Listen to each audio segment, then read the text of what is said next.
ಡಿ.ಕೆ. ಶಿವಕುಮಾರ್ ಅವರು ಮುಖ್ಯಮಂತ್ರಿ ಆದ ಮೇಲೆ ಸನ್ಮಾನ್ಯ ಮಾಜಿ ಮುಖ್ಯಮಂತ್ರಿಗಳಾದಂಥ ಸಿದ್ದರಾಮಯ್ಯ ಅವರನ್ನ ಮೂಲೆ ಗುಂಪು ಮಾಡಂತ ಕೆಲಸ ಇವತ್ತು ಕಾಂಗ್ರೆಸ್ ಮತ್ತು ಮುಖ್ಯಮಂತ್ರಿಗಳಾದಂಥ ಡಿ.ಕೆ. ಶಿವಕುಮಾರ್ ಅವರು ಮಾಡಿದ್ದಾರೆ. ಬಹುಶಃ ಸಿದ್ದರಾಮಯ್ಯ ಅವರ ಹೆಸರು ಹೇಳಿ 2023 2018ರಲ್ಲಿ ಕಾಂಗ್ರೆಸ್ ಸರ್ಕಾರ ಅಧಿಕಾರಕ್ಕೆ ಬಂದಿದೆ ಅಂದರೆ ಬಹುಶಃ ಸಿದ್ದರಾಮಯ್ಯ ಹೆಸರು ಹೇಳಿಕೊಂಡೇ ಕರ್ನಾಟಕ ರಾಜ್ಯದಲ್ಲಿ ಇವತ್ತು ಸರ್ಕಾರಗಳು ಅಧಿಕಾರಕ್ಕೆ ಬಂದಿರೋದು.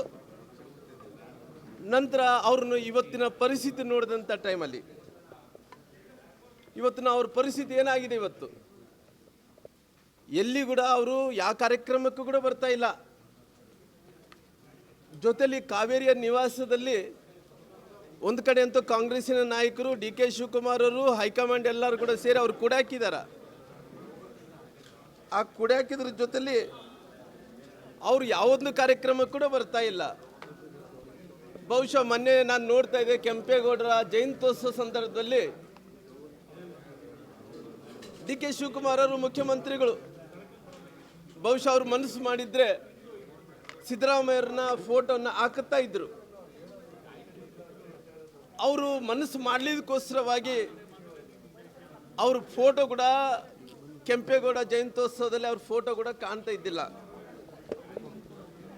ಯಾಕಂದ್ರೆ ಇವತ್ತು ಇವೆಲ್ಲ ನೋಡಿದಂಥ ಟೈಮಲ್ಲಿ ಬಹುಶಃ ಸಿದ್ದರಾಮಯ್ಯರನ್ನ ಪ್ರೀ ಪ್ಲ್ಯಾಂಡ್ ಆಗಿ ಅಧಿಕಾರ ಹಸ್ತಾಂತರ ಮಾಡಿದಂಥ ಟೈಮಲ್ಲಿ ಸರ್ಕಾರದಲ್ಲಿದ್ದಂಥ ಮುಖ್ಯಮಂತ್ರಿಗಳಾದಂಥ ಸಿದ್ದರಾಮಯ್ಯ ಶಿವಕುಮಾರ್ ಅವರು ಹಾದಿ ಹಿಡ್ಕೊಂಡು ಎಲ್ಲರೂ ಹೋಗೋದವ್ರು ಕಾಲು ಹಿಡ್ಕೊಳ್ಳೋದು, ಎಲ್ಲರೂ ಹೋಗೋದವ್ರು ಕೈ ಹಿಡ್ಕೊಳ್ಳೋದು, ಅವರು ಹೈಕಮಾಂಡ್ ಬರೋದು, ಎಲ್ಲ ಕೂಡ ನೀನೇಪ್ಪ ದೇವರು, ನೀನೇ ಅಪ್ಪ ಎಲ್ಲ ಅಂದೇಳಿ ಹೇಳಿ ನಂತರ ಅಧಿಕಾರ ಹಸ್ತಾಂತರ ಆದ ನಂತರ ಇವತ್ತು ಯಾವ ರೀತಿಯಲ್ಲಿ ನಡ್ಕೊಳ್ತಾ ಇದ್ದಾರೆ ಅಂದ್ರೆಗಿನ ಬಹುಶಃ ಸಿದ್ದರಾಮಯ್ಯರನ್ನ ಇವತ್ತು ಸಂಪೂರ್ಣವಾಗಿ ನಿರ್ಲಕ್ಷ್ಯ ಮಾಡೋಂಥ ಕೆಲಸ ಇವತ್ತು ಕಾಂಗ್ರೆಸ್ ಸರ್ಕಾರ ಮಾಡ್ತಾ ಇದೆ.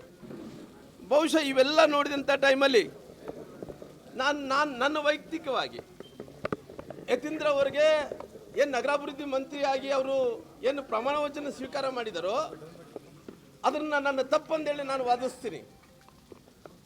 ಯಾಕಂದರೆ ನಾನು ಯಾವತ್ತಿದ್ರೂ ಕೂಡ ಸಿದ್ದರಾಮಯ್ಯರನ್ನ ವಿರುದ್ಧವಾಗಿ ರಾಜಕಾರಣದಲ್ಲಿ ನಾನು ಭಾಳಷ್ಟು ಸಾರಿ ಅವ್ರ ವಿರುದ್ಧ ನಿಂತಿದ್ದೀನಿ.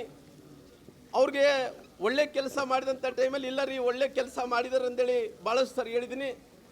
ತಪ್ಪು ಮಾಡಿದಂಥ ಟೈಮಲ್ಲಿ ಕೂಡ ತಪ್ಪು ಮಾಡಿದ್ದೀರಿ ಅನ್ನೋಂಥ ಮಾತನ್ನು ಕೂಡ ಹೇಳಿದ್ದೀನಿ.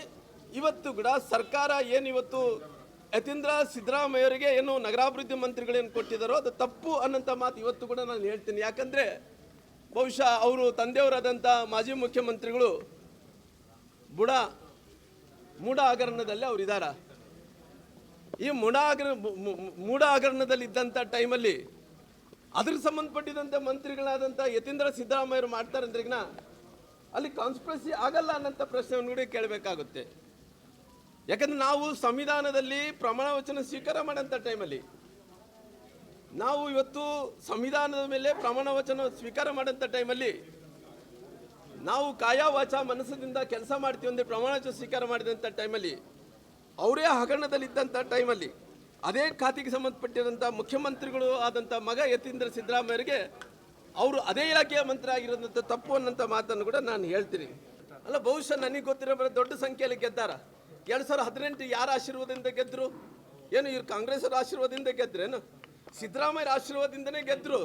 2023ರಲ್ಲಿ ಯಾರ ಆಶೀರ್ವಾದದಿಂದ ಗೆದ್ದರು?